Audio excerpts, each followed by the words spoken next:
So you've gone on now, you're doing this, now you're in high school, and your athletic career takes off in high school. Mm-hmm. You lead a state championship basketball team, you're an all-star halfback at York, eventually culminating in being York's athlete of the century a dozen years back. Never lost a track race. So really just an all-star, stellar high school career. But World War II was happening. Mm-hmm. How did that affect you and as you graduated from high school?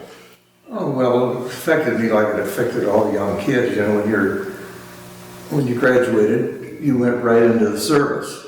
I mean, you were drafted into something rather than be drafted, because I just didn't want to go in and be a soldier. I wanted something a little more interesting than that if I could find it.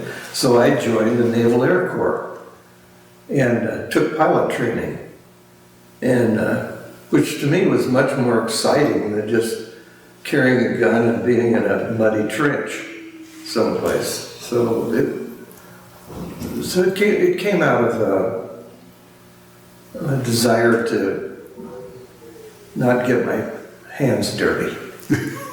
And so Billy went down to Pensacola for pilot training. Yes. And eventually got assigned to a torpedo bomber. Mm-hmm. TBF. A TBF. Mm-hmm. And there was a 3-man crew. Correct.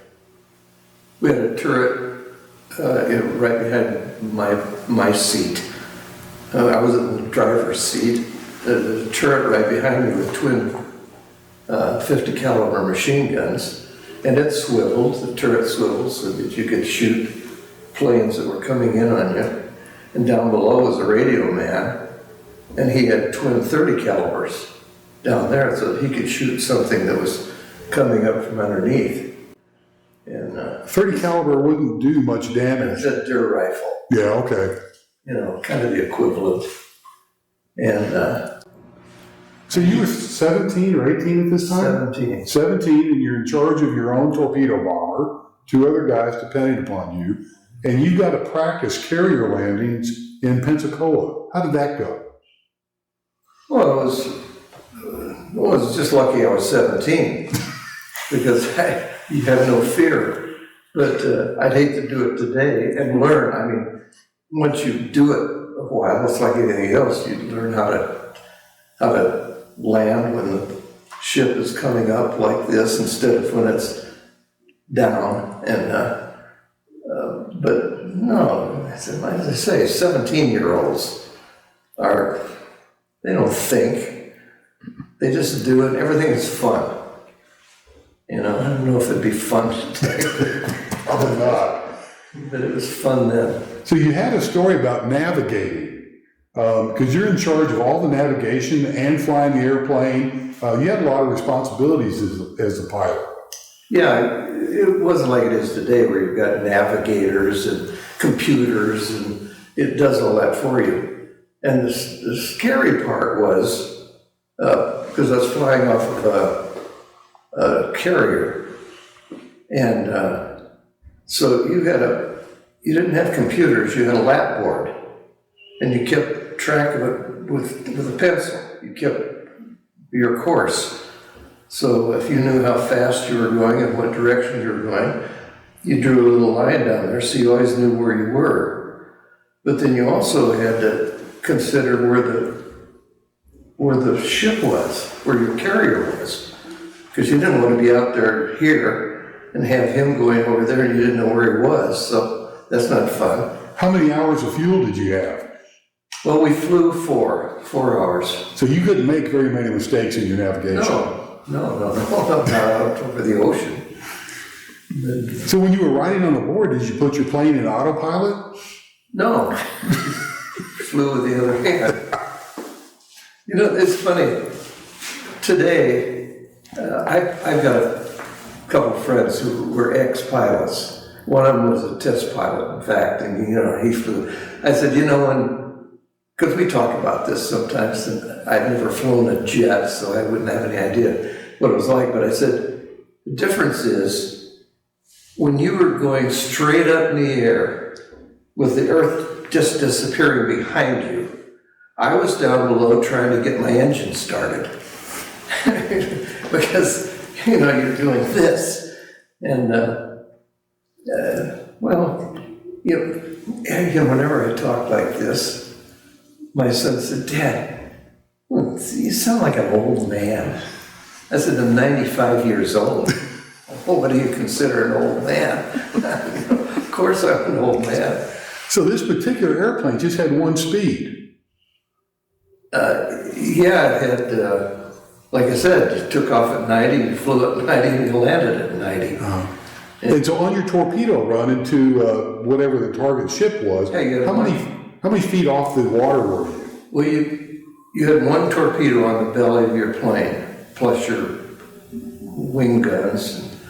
So you had one shot at something. I don't think anybody ever took a ship down with a torpedo. Whoever invented it really it might have been okay on paper, but when you dropped your torpedo and the ship is here and you're dropping it here, you got to consider how fast he's going so that your torpedo doesn't go behind him and all. But the problem with it, that I'm sure nobody thought of when they designed that torpedo, if it doesn't just land perfectly flat in the water where it can go ahead, if it's slightly nose down, it just goes choom. It doesn't go anywhere. You've shot your torpedo, it's gone 10 feet. And so, isn't it funny how we can look back on things that have happened in our lives that if we only knew then what we know now, you wouldn't do it. But to review, you're in charge of flying the plane. You were in charge of setting off the torpedoes. You also were in charge of the guns on the wings. Mm-hmm. You were the gunner on the wings, mm-hmm. along with taking off and landing on a moving ship. Yes. And you did that all on your lap, because you had a little lap where you did it with a pencil, and you kept track of where you were and where the ship is, and so forth. And, well, I wouldn't do it today. I'd quit. I'd feign illness or something. But as I said, when you're 17-year-old, it just cures a lot of things. You just, I don't know if it's you don't know any better or if you don't care, because it's fun. I think that's more like it. I knew better, and when I did a lot of things, I knew better, but it was fun. Well, it was I was on the Solomon Island. It was a CVE, that's a smaller carrier, and just about the time we were getting into the really heavy stuff, the war ended. So I was lucky. I saw some action, yes, but not day in, day out, week in, week out, like a lot of guys that I knew. A lot of them didn't come back, that lived in misery for several months, and then took the dive. So you were, the war's over, you've been recruited to go play football by a famous Nebraska football coach during the war, and now you go to Nebraska and resume your art career as an art major and playing football at the University of Nebraska.